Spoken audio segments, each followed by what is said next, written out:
Which works best for you? The new Fujifilm FinePix XP130 or the older Fujifilm FinePix XP120? In this video, we'll find out.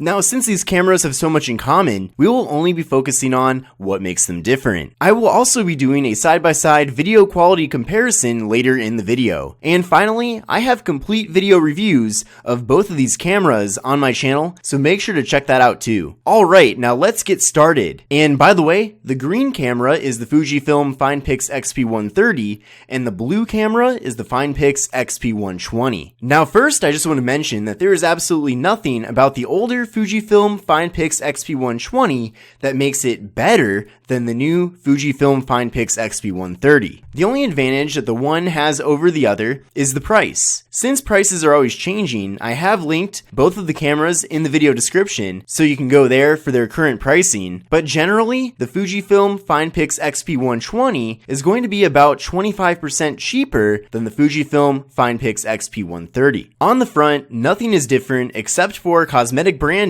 that has the font of the XP looking different, and the placement of the water and shockproof ratings has been moved. Both have the same lens with the useful 5x optical zoom. On the right side, the cameras have a nearly identical setup with waterproof doors that cover the HDMI port, micro USB port, battery slot, and SD card slot. On the left side, the cameras are identical with really nothing there. On the top, both cameras are identical with a record video button, an on-off button, and a shutter button. Then on the back, we have a similar setup with a 3-inch display that is visible in sunlight. There are zoom in and zoom out buttons, a play media button, a menu toggle select button, a connectivity button, and a display off and back button. We also have a useful lanyard hook. On the bottom, they both have the same universal tripod mount. And both cameras can take video at a maximum quality of 1080p at 60 frames per second. I noticed some slight quality improvements though with the Fujifilm FinePix XP130, and it seems like that camera has better colors and slightly better stabilization. The FinePix XP130 weighs slightly more at 207 grams versus 203 grams for the FinePix XP120. On the XP130, you're getting enough battery power for the camera to take 230 photos, which is a slight improvement over the XP120, which can take 210 photos on a single charge. Now the biggest improvement with the XP130 is that we gain Bluetooth connectivity, which allows for the camera to be used remotely through the Fujifilm Cam Remote smartphone app. The app will easily pair with your iOS and Android devices, and it gives you the ability to use your timer, flash, shutter button, and video record button through your smartphone. You can also view and transfer photos onto your smartphone with the app, which is a great feature. Now often when I go on trips, I don't have my computer with me, and I don't want to wait until I get back home to post my photos and video to Instagram, Facebook, and YouTube. Also, I often have impatient friends who can't wait to get the pictures from me, so with the new Fujifilm app, I can instantly transfer over